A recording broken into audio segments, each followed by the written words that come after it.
बड़ी खबर बताती हूं कि क्रामाटोर्स्क हमले पर रूस ने क्या कहा है। रूस का बयान इस पर आया है कि यूक्रेन निहत्तों को मानव ढाल बना रहा था। मानव ढाल निहत्तों को बनाने की तैयारी थी, यानी यूक्रेन पर बड़ा आरोप लगाया है इस हमले को लेकर कि इन्हें मानव ढाल आप बना रहे थे। वहां से लोग निकल रहे थे, लेकिन आप चाहते नहीं थे निकले, क्योंकि अगर वो छोड़ देते उस इलाके को तो रूसी बमबारी होती, क्योंकि वहां लोगों को कहा गया था छोड़ने के लिए। तो आपने हमला किया और ये आरोप रूस की तरफ से लगाया जा रहा है कि आप वहां मानव ढाल की तरह इन्हें इस्तेमाल कर रहे थे जो हमले के शिकार हुए। मेरे जनित दयाल, आपके पास आ रही हूं सर। ये जो आरोप लगाया गया कि इन्हें मानव ढाल की तरह इस्तेमाल कर रहे हैं, ये वही बूचा वाला आरोप है सर, कि बूचा में एक तरह की स्टोरी पलट दी गई। यहां पर भी रूस ये कह रहा है कि ये मिसाइल हमारी नहीं है और ये तो यूक्रेन इस्तेमाल करता है, ये टोचका यू मिसाइल्स। तो ये अपने आप में झूठ सामने आ रहा है यूक्रेन का।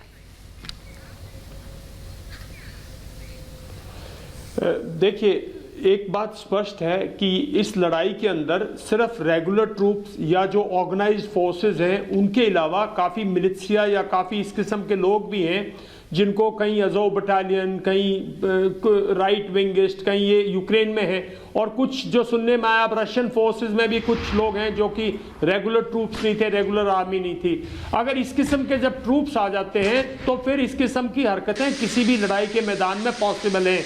लेकिन जहां तक रेगुलरली बात है, देखिए, अगर रशिया को रेलवे स्टेशन पे रेलवे लाइंस को डिस्ट्रॉय करना होता, ब्रिजेस को डिस्ट्रॉय करना होता, पावर हाउसेस को डिस्ट्रॉय करना होता, तो पिछले 45 दिन में कहीं करते ना। वो अपने मिलिट्री ऑब्जेक्टिव को हासिल करने के लिए कीव के चारों तरफ जितने पावर स्टेशन हैं, जिनकी वाटर सप्लाईज है, उनको डिस्ट्रॉय करते। ऐसा उन्होंने नहीं किया। तो ये कहीं, और इसमें कोई शक की बात नहीं है कि जो राइट विंगिस्ट हैं, जो अज़ोव बटालियन के लोग हैं, वो डोनेट्स्क और लुहांस्क में पिछले 6 साल से ह्यूमन शील्ड यूज कर रहे हैं। ये तो रिपोर्ट्स बहुत बार आ चुकी है। तो पहले नाटो को भी मालूम थी, पहले तो इनको अज़ोव बटालियन को अगर कोई बैन करना चाहता था तो अमेरिकन बैन करना चाहते थे ना। इनका जो नाजिज्म है, फासिज्म है, उसमें विक्ट्री है और उसमें ह्यूमन लाइफ की कोई वैल्यू नहीं है। जहां तक बूचा की भी बात है, देखिए, आपने रशिया को यूएनएचआरसी से निकाल दिया। आप निष्पक्ष एक आयोग, सिर्फ एक मीडिया ट्रायल पे आपने एक यूएन का एक परमानेंट मेंबर को यूएनएचआरसी से निकाल दिया। कोई निष्पक्ष किसी किस्म के आयोग, कोई जांच या जांच पड़ताल छोड़ो, एक असेसमेंट, न्यूट्रल असेसमेंट की तो आवश्यकता थी। इन चीजों में कुछ नहीं रखा। देखिए, ये मिलोसेविच नहीं है जिनके ऊपर आप अटैक कर रहे हो, जो एक दिन सरेंडर करेंगे।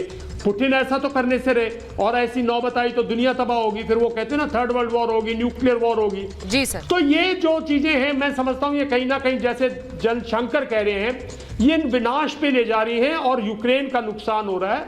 रशिया का लॉन्ग टर्म नुकसान होगा शायद, लेकिन मैं एक बताना चाहता हूं कि रशिया का एक बार डॉलर रूबल रेट जो है 110 चला गया था, वो वापस 80 पे आ गया।